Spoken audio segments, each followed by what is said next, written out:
Paulinus Okon, owner of Easy Boutique, and his best friend Efe Onoetin were seated at the back end of his boutique, sipping a glass of beer and chatting with each other happily.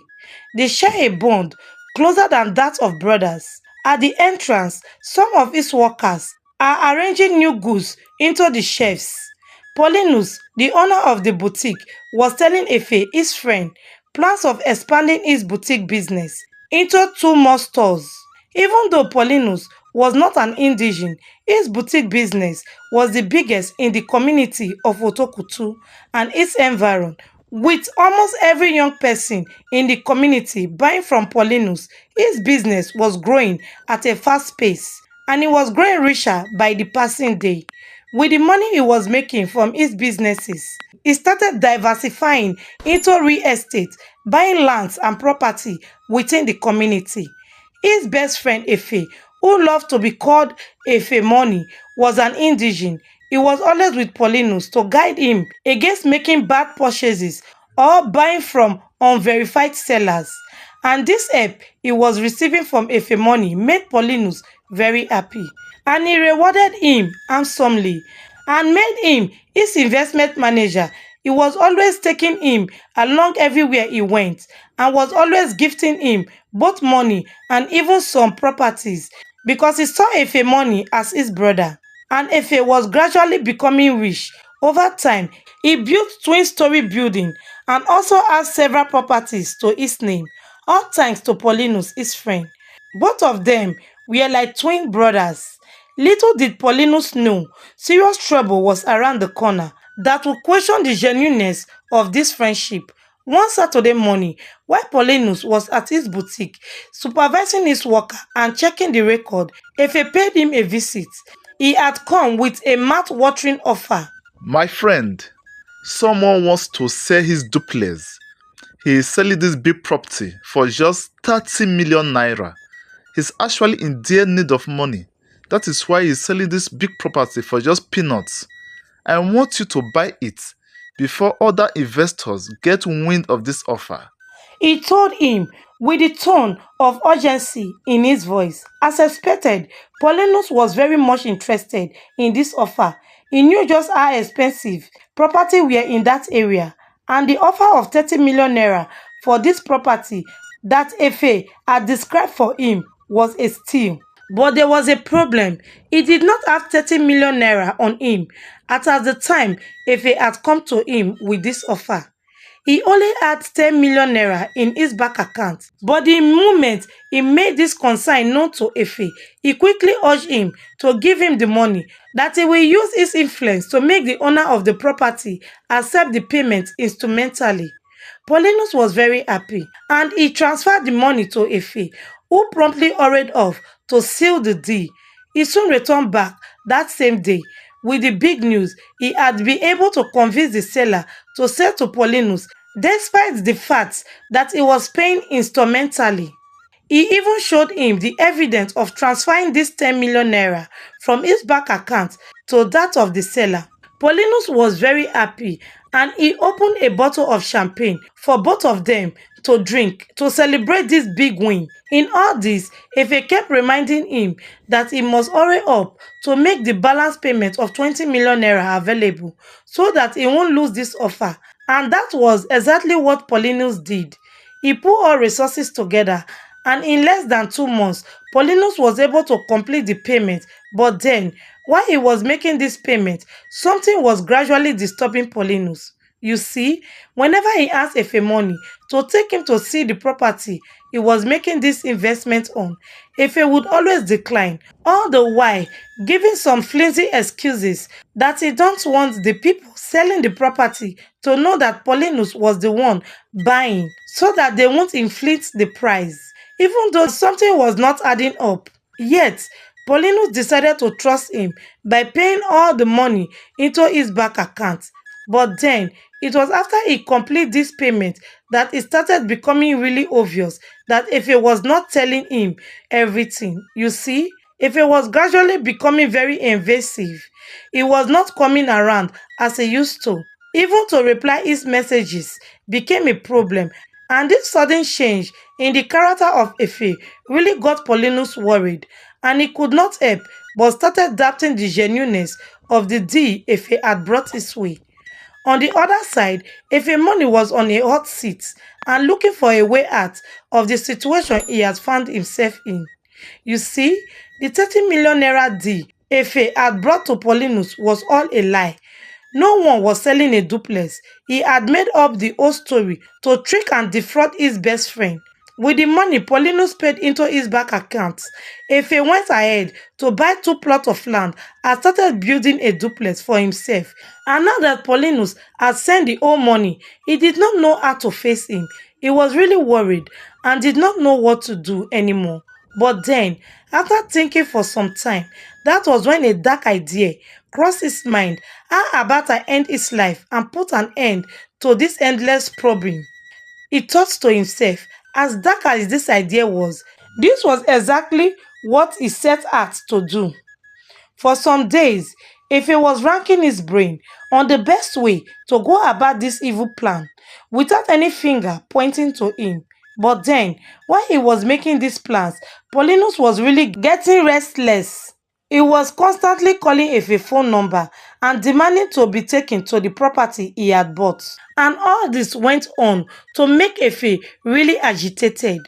He started making his findings, and it was not long before he contacted an assassin to help him with this job. But when this assassin found out that it was Paulinus he had been sent to unalive, he immediately rejected the offer. He could not bring himself to do it. And this really made Efe to become completely confused and was in a hot seat. Paulinus was already threatening to involve the police if he could not provide the property he had bought. And after much pressure, Efe finally agreed to show Paulinus the property the following day. The reassurance from Efe made Paulinus very happy.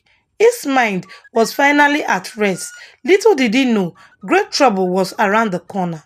The following day, as promised, Efemoni came to Paulinus' house, and together they drove off to see the long-awaited property. On the way, Efe told Paulinus that they should first drive to the community river bank to pick up the seller of the property so they all can go see the property together. Even though this request was rather strange and the river bank was always lonely, Paulinus did not suspect anything. It was when he got to the river bank that Paulinus discovered that he had drove right into an ambush. Unknowing to him, before Efe came to his house, he had already mobilized some of his friends to perpetrate his evil plans, including Lauren Joseph, who was the community chief priest. They were all waiting in hiding at the river bank. The moment Paulinus and Efe came down from the car, they all jumped out of hiding and pounced on Paulinus like angry lions. Paulinus, who was in shock, was tied. It was then it dawned on him that Efe, his best friend, had sold him to these hostile-looking men. Paulinus begged in tears, pleading for mercy, but his cry only draws scorn from these men who had no value for human lives. Efe took out a machete and started sharpening it with a file, all the while joking and laughing with his friends as if nothing unusual was going on.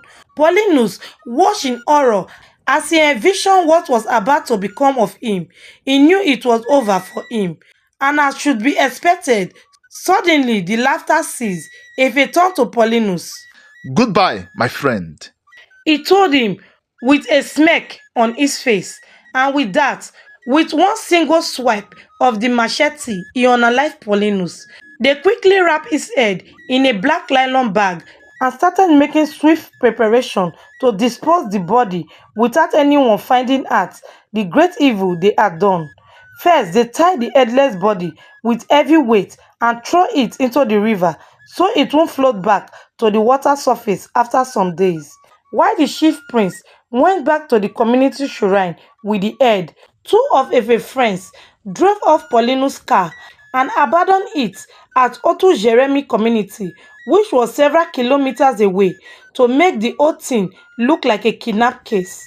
Efe, in a bid to cover his track, rushed back to Paulinus' place, requesting to see him. But the request became very strange to Paulinus' brother because, unknown to Efe, before leaving, Paulinus had hinted his brother that he was going out with Efe.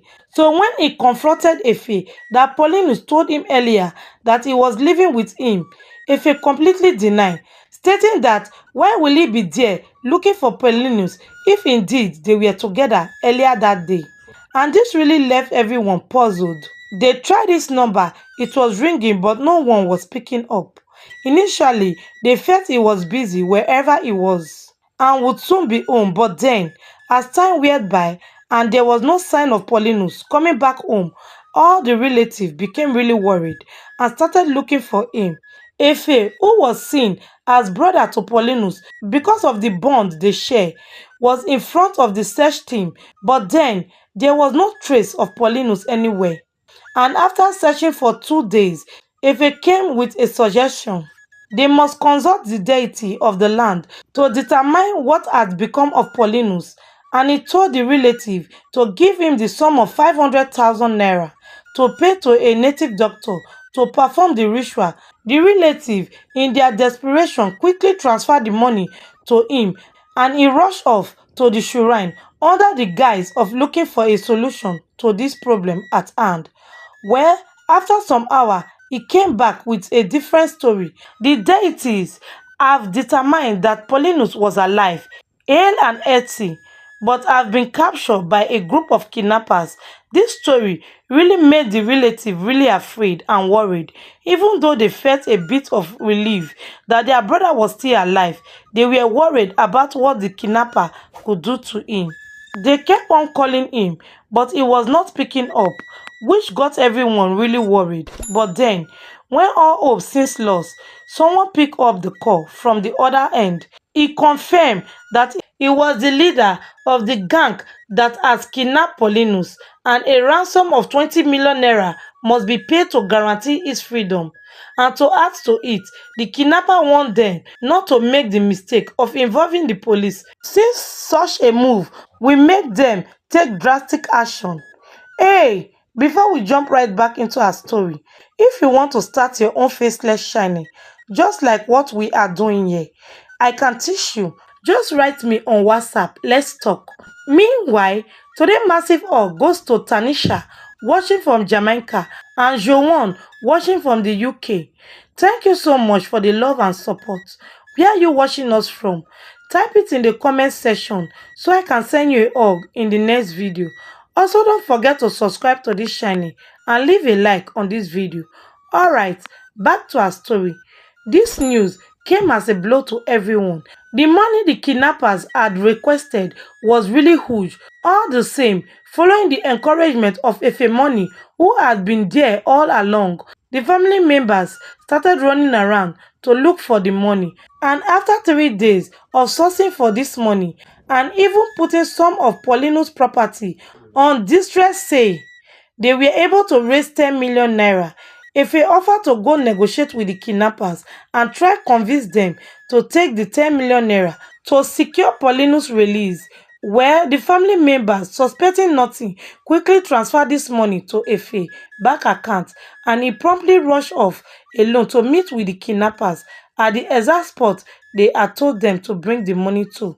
The following day, Efe came back to report to Paulinus' family that Paulinus was alive and he had given the kidnappers the 10 million naira, but yet they had refused to release Paulinus unless the full sum of 20 million naira was paid to them before he would be released. He also told them that Paulinus told him that they must hurry up to secure his release, that he did not mind them selling his properties to raise the money for his release. Even though this news was a heavy one, the assurance that Paulinus was alive remained their only source of hope. The brother, sensing the severity of the situation, quickly jumped into action.